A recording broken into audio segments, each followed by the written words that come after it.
প্রথমে আপনারা ভিডিওটি দেখুন, তারপর বলছি। হ্যালো আমার বন্ধুরা, আজ আমি সিবিএসই বোর্ড পরীক্ষার খাতা দেখার উপরে এই ভিডিওটা বানাচ্ছি। কি অবস্থা! সিবিএসই বোর্ডের খাতা দেখা নিয়ে এত এত মতলব কি বলবো, গড়বড় করেছে বর্তমান সরকার, সেটা বলার কিছু নেই। মানে খাতা সিবিএসই ডিজিটালি দেখার নিয়ম আনা হয়েছে, মেশিনের দ্বারা খাতা চেক হবে, যেটাকে ওএসএম বলা হয়। এইভাবে খাতা দেখার জন্য যে ট্রেনিংয়ের দরকার, সেই ট্রেনিং ছাড়াই চালু হয়ে গেছে সিস্টেমটা। আর যাদের এই কন্ট্রাক্টে দেওয়া হয়েছে যে কোম্পানিকে, তারা অলরেডি ব্ল্যাক লিস্টেড। তারা কি করে এই কন্ট্রাক্ট পেল বোর্ডের খাতা দেখার? সিবিএসই বোর্ড, যেটা ভারতের সব থেকে বড় বোর্ড, যেখানে লক্ষ লক্ষ ছেলেমেয়েরা পরীক্ষা দেয়, তাদের ভবিষ্যৎ তৈরি হয়, তাদের জীবন তৈরি হয়, সেই পরীক্ষার খাতা সরকার ঠিকভাবে দেখতে পারবে না? কেন কেন পারবে না? এটা কি ছেলে খেলা? ছেলে মেয়েদের জীবন নিয়ে এটা কি ছেলে খেলা?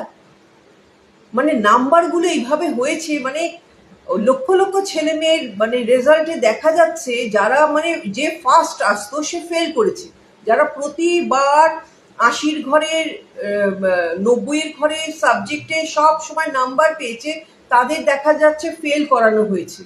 একটি ছেলে যখন সে দেখলো তাকে ইংরেজিতে ফেল করানো হয়েছে, বাকি প্রত্যেকটা সাবজেক্টে সে 9-এর ঘরে 8-এর ঘরে নাম্বার পেয়েছে, ইংরেজিতে তাকে মাত্র 23 নম্বর দিয়ে ফেল করানো হয়েছে।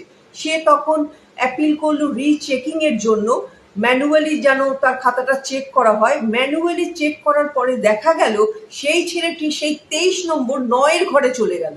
চিন্তা করুন, ভাবুন, এরকম কিন্তু লক্ষ লক্ষ ছেলে মেয়ের সঙ্গে হয়েছে এই ঘটনা। যাদের ঘরে হয়েছে তারাই এটাকে ফেস করছে।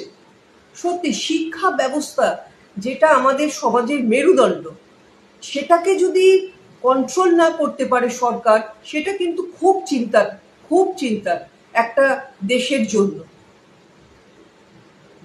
এইভাবে তো শিক্ষা ব্যবস্থা চলতে পারে না। এর আগে তো কখনো এইভাবে হয়নি। কেন আজকাল এরকম ছেলেমেয়েরা ফেস করবে, ফার্স্ট বয় ফেল করবে? তার জন্য তাকে কত দৌড়ি করতে হবে, কেন এরকম হয়েছে, তার মানে খুব ঝামেলার মধ্যে সবার মানে ছেলে মেয়েদের ফেলে দিয়েছে। এইভাবে কিন্তু হয় না। ভাবুন শিক্ষা ব্যবস্থা কোথায় গিয়ে পৌঁছেছে ভারতের।